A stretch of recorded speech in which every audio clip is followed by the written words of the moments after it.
noi fugim de boală înspre sănătate, dar prea puțin o atingem. De ce? Pentru că nu înțelegem de fapt procesul. Procesul e mai mult decât a înțelege tu că ești doar corp fizic. Nu.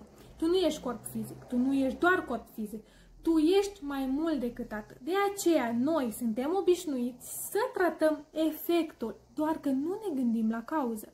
Cauza care deja se află în organismul nostru. Da? Tu o declanșezi prin artificiile exterioare pe care le administrezi fix în organismul tău. Și de asta tu te confrunți acum sau mai târziu cu anumite situații neplăcute. De ce spun asta? Pentru că foarte mulți oameni vin către mine și îmi spun: mă confrunt cu situația respectivă care o pornit de nu știu unde, mă confrunt cu durerea respectivă care nu știu de unde o pornit.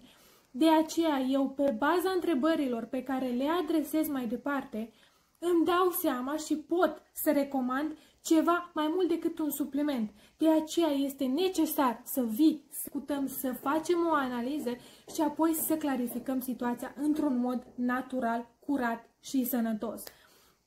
De ce spun asta?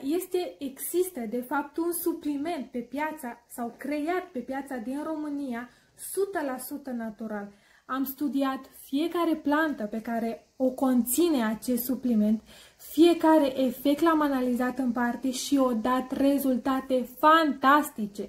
Fantastice! Au ajutat mii de oameni să învingă boli grave, afecțiuni ale organismului și așa mai departe. De la creșterea imunității, la reglarea colesterolului, la inimă, la bolile de inimă, la reducerea tumorilor, la protejarea ADN-ului care este foarte, foarte importantă, mai ales că substanța cu care unii dintre noi suntem vaccinați sau nu, o afectat puțin sau mai mult organismul nostru. Așa că este un supliment complex care le are pe toate și pe tine te poate ajuta. Spun asta pentru că eu am încredere în ceea ce spun și ceea ce îți transmit, pentru că eu l-am testat și alți mii de oameni care vin și spun chestia asta.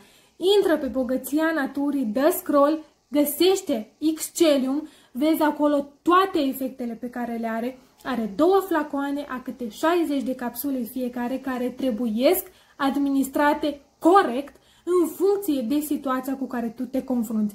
Apoi, lasă un mesaj în secțiunea, ai acolo în dreapta ecranului, secțiunea de WhatsApp, unde poți să-mi lași un mesaj ca să discutăm, să vedem și să clarificăm. Apoi, de ce nu, să îl comanzi, pentru că ai o foarte mare necesitate de el.